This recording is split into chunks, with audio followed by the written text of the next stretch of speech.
Hey guys, so I'm sure you are all very familiar with that sound. It is the alarm clock on your phone with the most generic ringtone because we're all too lazy to change it. So again, I'm Natavia with YBConfused because why live your life in a trance when it's already complicated enough? And I'm going to be talking to you about maximizing your productivity just using the clock app on your phone.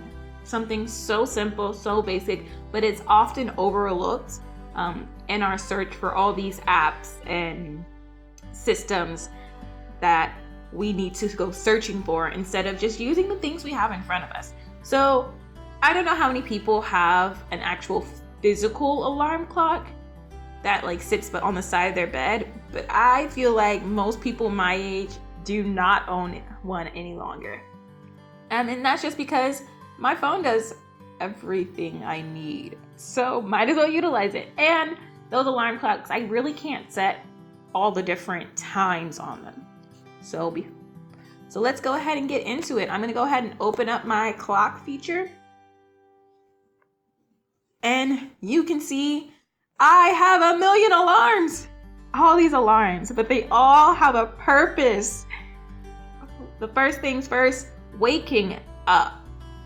So for example, on days that I am off and I need to get things done, for example, Thursdays are my productive days. That's the days where if I need to go run errands or anything of that sort, I do it on a Thursday, and I try to do it on one Thursday in a month. But sometimes you can't help it. So I wake up at 7:45 on Thursdays, my day off, to get up, get gone, and carry out those errands so I can come home and be lazy. Another thing is, because I do work graveyard shift, I do work at night. I work at 11:30, and I wish I could tell you that I was one of those lovely people who woke up a whole hour before work. But I work from home and I don't have much of a commute. So I literally wake up 30 to 15 minutes before I have to work. Yeah. So I have my clock set here, 1 at 11, 1 at 11:15. And you see here, this one is set to the days that I work. And then I have a last warning here. Now don't get too confused, because on the days that I don't work, I also have 11 o'clock alarms, but those are for my bedtime because I don't want to stay up past 11:30 on the days I don't work, or else it's going to throw me too much out of my sleep cycle for work. So yeah, unless there's something special going, like we're going to a party or something, I generally go to bed at 11:30 on my days off. I do use multiple alarms. I used to have 7 alarms to wake up, but I found that the more alarms I had, the easier it was for me to ignore them. So now I only have 2, and I kind of get this sense of urgency when that second alarm comes on, and I'm just like, oh my gosh, I will be late. And I roll out of bed and roll to my laptop. I don't actually roll to my laptop. It's in a completely different room, but I imagine myself rolling to my laptop. That's probably how it looks to other people.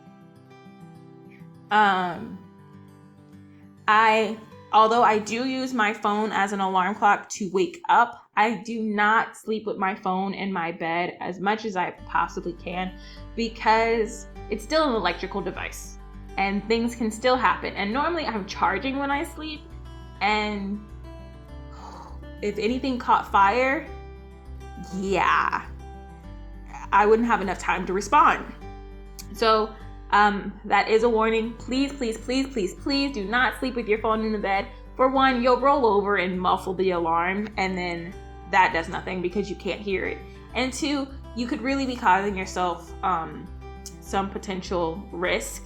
Not only health risks that may be associated with having your phone that close to you all the time, but also the risk of some type of electrical fire happening and you're not able to respond because you have your phone on a mattress that can go up in flames in seconds.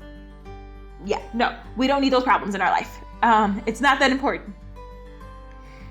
So then I also use my alarm for tasks. Now, I don't use it for like work tasks because when I'm at work, I do have an app that is dedicated to purely my job productivity. But I do use it for tasks like my morning routine. So as you saw up here towards the top, I have to finish half of my daily intake of water at 4 a.m. So that's pretty much smack dab in the middle of my work shift, about the time that my 30-minute break is over, and I'm kind of giving myself an alert that, hey, you should be done with half your water.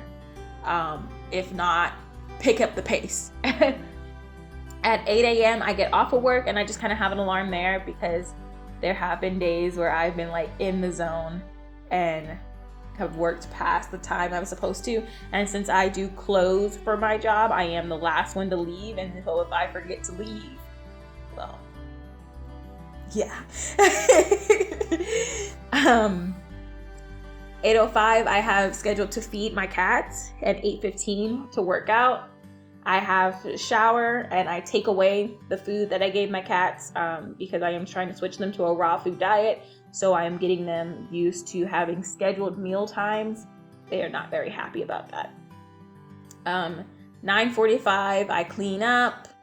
I clean up the living room, do the dishes, because I did eat while I was working. And if my husband didn't have the opportunity to do the dishes, because he can't make a lot of noise while I'm working, then I'll go ahead and try to knock them out when I get off of work. I do have scheduled times to work on YouTube. And then you'll see here, there's a bunch of 10:30s.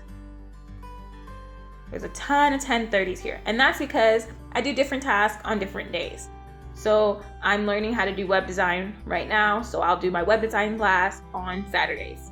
I'll read my fiction book on Friday. I'll work on audiobooks. Again, in another video, I mentioned that I am trying to become an audiobook narrator, and I'm in the process of learning how to do that. So I dedicate time for that. And then my nonfiction book, vlogging. And then at 12 o'clock, I am done with all responsibilities because I worked an 8-hour shift and I spent 4 hours doing other things. So I am done being responsible at 12 on the days that I work most of the time.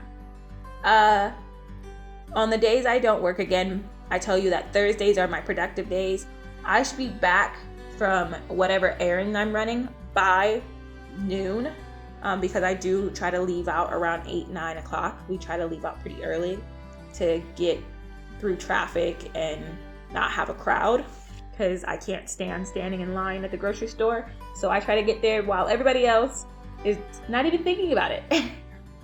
So I do come home and I meal prep at 1, again, because we try to do our grocery shopping once a month. Well, not try. We actually do our grocery shopping once a month. Normally I'm just kind of hanging out until about 1 o'clock and this alarm goes off and I'm like, I gotta cook. and then I cook the meal for the week. During that process, there is a time where I kind of have to either stop, or normally I'm finished with whatever the meal is, and I have to feed the cats again at 1:45 to then take their food at 2:45. I do a Bible study with myself at 2:15, just kind of reading the scriptures. And yeah, that goes into my day. I go to bed by 3. I was trying to be in the bed by 2, but I was finding myself just staring at the ceiling. I was doing that for a really long time, but now I make sure I go to bed at 3 because by the time 3 o'clock rolls around, I KO. I do have a weekly team meeting for my job on my day off, so I do have an alarm for that.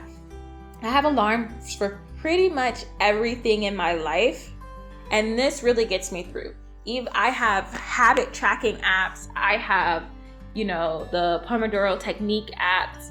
I use all sorts of things to stay productive, but I will say that this clock method has probably kept me on track the most, because this single alarm lets me know there is something I am supposed to be doing. And if I choose to ignore it, there is so much shame that comes with it. So I end up getting up and doing it anyways, begrudgingly. So I can try to get through my routine. And then I'm able to check off things on my habit tracker and things of that sort. And if you saw in the other video when I talked about my habit trackers, I generally have these alarms set up at the same time. So I'm getting the alarm on my clock telling me, hey, you should be doing something. And then I'm getting the alarm from the app saying, hey, you should be doing this. And I'm probably getting it from somewhere else, like on my computer, that's like, hey, you really should be doing this. So if I can ignore 3 different things yelling at me, then I was having a super lazy day.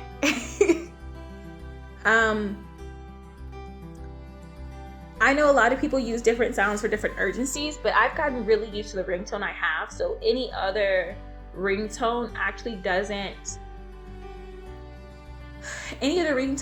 not bring up the same sense of urgency in me. So I kind of stick with the same generic ringtone that you heard at the beginning of the video. Does anybody else use their alarms like this? Am I the only one who keeps my alarms like this? I know you probably think I'm all sorts of crazy, but I'm always in this. Again, because I live in Nigeria, the world clock is oh so important to me to keep up with times with my family and friends and where they are. The stopwatch, I'm always using that for workouts, and then my timer for cooking. Like, I am always in this feature. And it's free. I didn't have to download it. It comes with your phone. Everybody has it. And I think it's the most ignored feature in phones nowadays. Let me know how you guys feel. Again, if you are loving this, subscribe, like, put the notifications on so you can hear more from me. I'm no expert, just talking about what helps me in my life, and I hope it helps you too.